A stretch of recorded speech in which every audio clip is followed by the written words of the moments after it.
Hello, hello, hello, and welcome to The Conversation with Stevie. I am Dr. Stevie Aisha Mills, and this is the place where we uncover the why behind what people do. So, we are in the midst of our She Soars campaign to celebrate Women's History Month, or like I heard it earlier, Women's History Month.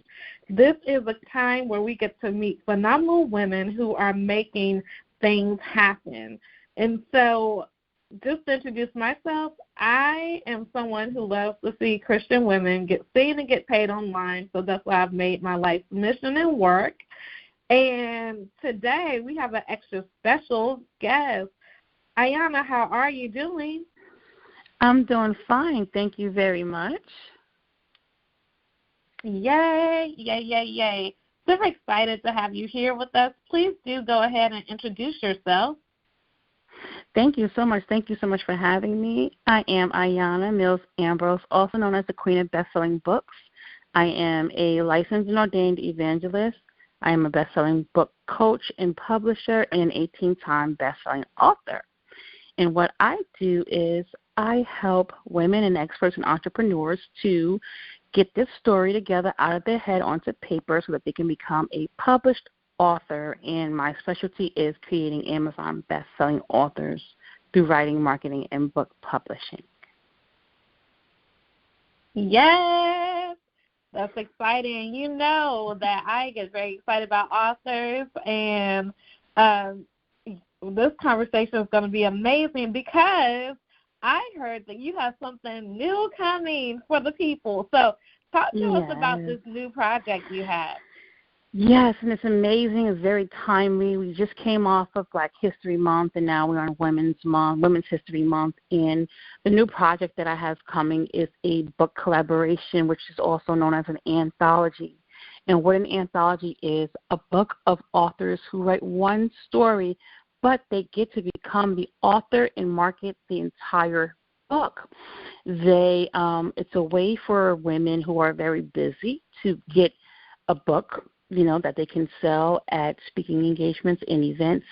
And it's also a way for people who kind of have the fear of writing a book to see what it's like to do the writing, because we provide the writing training for them, and then to see what it's like to become a published author without going through the self-publishing hassles.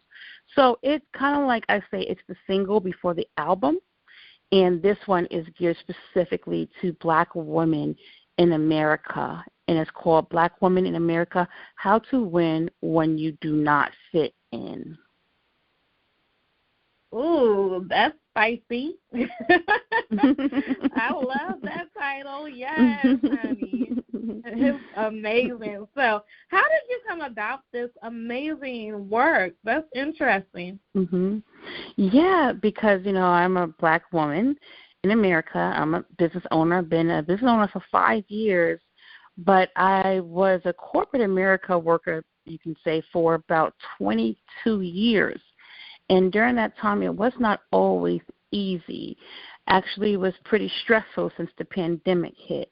And I'm no longer employed. I'm a full-time entrepreneur. But I feel like I did win, because corporate America obviously was not what I wanted to do for the rest of my life.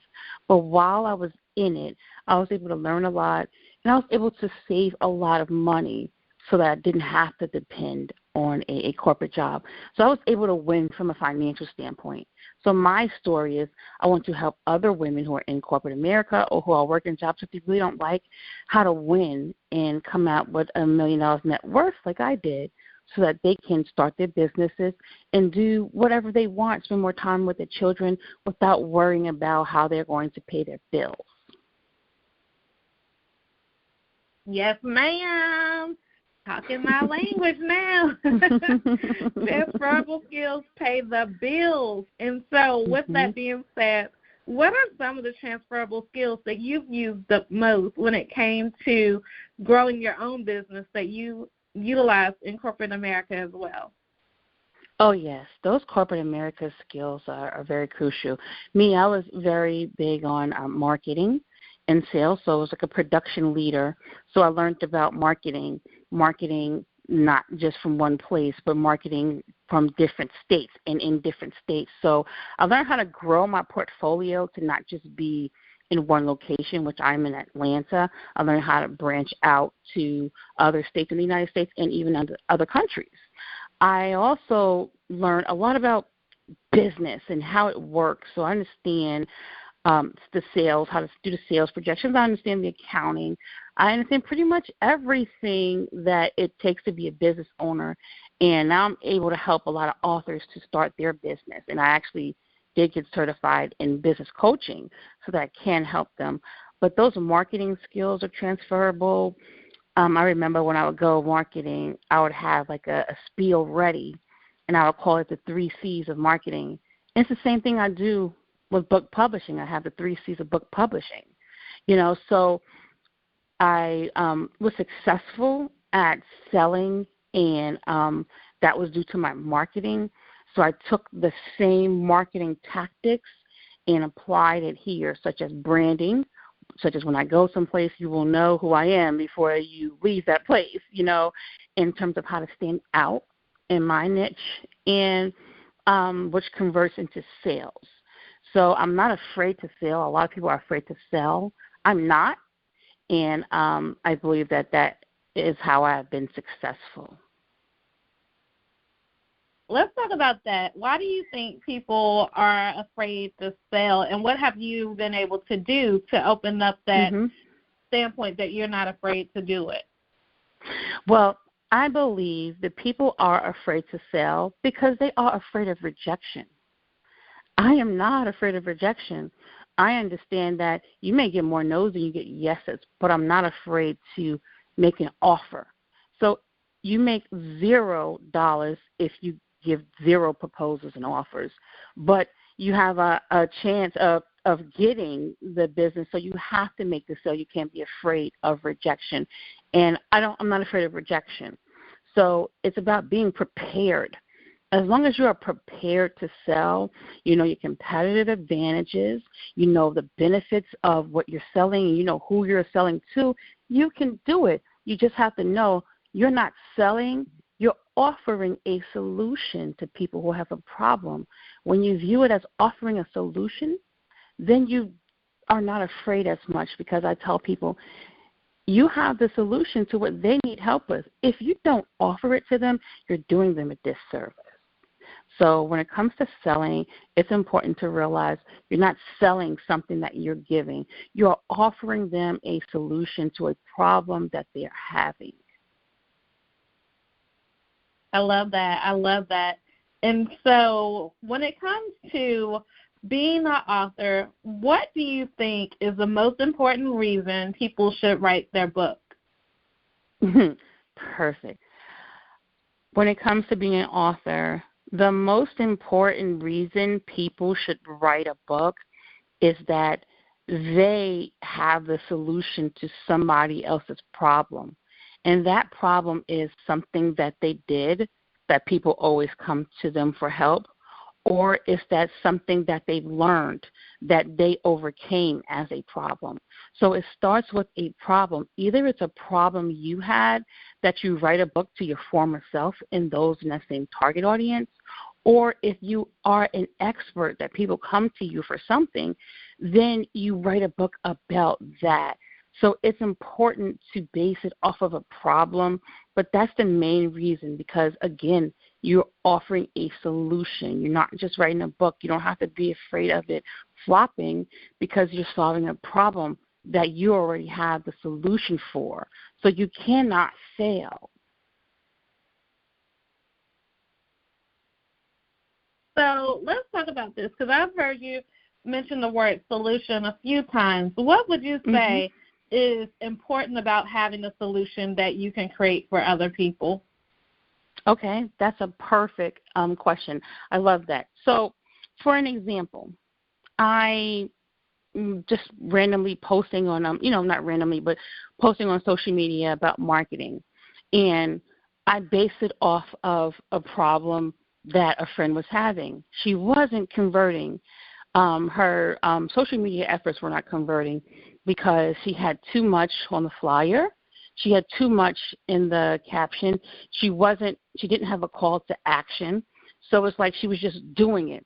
But the thing is, it's a women's empowerment movement. So she has a solution to give people who are discouraged encouragement. So you have to offer it to them in that way so that they know I'm struggling with this, but if I go here, I'll have a solution and I'll be able to go on. So just like with a book, like my main topic obviously is how to write a book. I write a book because over 80% of people want to write a book, but less than 3% actually write a book. So the solution that I have is my 5-step write method so that they can write a book based off of what people, oh, you wrote a book? Oh, how you do that? I always wanted to write a book. That's why. So you identify the problem that you've had in the past and overcame, or you identify the problem that someone else has and that other people have come to you for a solution and for help. Is that clear? It's crystal clear. Mm-hmm. And so what would you say is going on with the landscape of publishing now? How has it changed over the years, and where do you think it's going? Oh, the publishing, it's growing, okay? The industry is growing each year. Self-publishing has made it a lot easier for people to become published authors. Before, you had to go to a large publishing house and wait years to get accepted and things like that, if you did get accepted. But now you have the ability to utilize people like myself, who is a self-publishing consultant, where you can become a published author and retain all of your royalty payments. So you don't have to go to a big publisher anymore where they control your book and take your royalty payments. You control your book when you use a self-publishing consultant, and you retain all of your royalty payments. So Amazon has really opened up that door for us, and Amazon is largest by far, between 50 and 80%. They have of the market share when it comes to selling books as well as publishing books by self-published authors. So the self-publishing industry is growing. E-books are ahead of paperbacks because people are reading online more, and audiobooks are really coming up. They're really growing. So that's kind of the next wave that's going to really be. Right now, I would say digital books are like number one, but then audiobooks are really, they're coming up. So that's going to be the future. Yes. Oh, that's juicy. That's juicy. I love that. So people, y'all need to get your ebook done is what I'm hearing. And so, so I have a question right before we get your contact information and everything. And the first thing is, I want to definitely congratulate you on becoming the She Source celebrity. That's so exciting. And I wanted to also ask you, what made you say yes to this opportunity? Well, I said yes to this opportunity because I like the work that you do, and I also like to help Christian women as well. And of course, it's Women's History Month, and I want to get more visibility, which is the main thing we need to grow our businesses. Thank you so much. Yes, I appreciate you. And, we got to get your contact information because you're doing some incredible things. So please tell us how we can connect with you. Yes, you can find me at Thanks Emails. That's my business. But you can go to bestsellingbook.info, and all of my information will be there. So it's bestsellingbook.info, and all of my information will be there. Awesome. You guys got that? Because you need to get your ebook done, okay? Listen. So I love that. I love that. And definitely, please give us any lasting words that you may have. Yes, thank you so very much for having me. It's a pleasure to work with you. And I just want to say to the audience, don't have fear because you have the solution to someone's problem. It doesn't have to be something that you think is so large, and you don't have to think your story is so large, but it is. If you did something, if you overcame abuse, divorce, anything. Someone else needs your encouragement. They need to know what you did to overcome it, you know? So whatever your story is, you have the solution to someone else's problem. So just think about the problems you have had in your life and then write the solution so that you can help other people get through quicker than you did. And I am Ayanna Mills Ambrose, also known as the Queen of Bestselling Books. I can be reached at bestsellingbook.info. Thank you so very much, Dr. Stevie, for your time, and I am complete. You're so welcome. You're so welcome. You guys definitely stay connected to Ayanna. Listen, Mills means more. So that's right, Mills Millionaires. So, yes, honey. I am Dr. Stevie Mills. All you need to do to connect with me is to know how to spell my first name correctly, Stevii. Remember, the I's in my name stand for increasing income. And you can go to Stevii.com. You all know what I say at the end of each and every conversation we have, and that is to make it a great day. Don't have a great day. Make it a great day. Why? Because you. And, yes, you, too, have the power to do so. Bye for now. Bye-bye.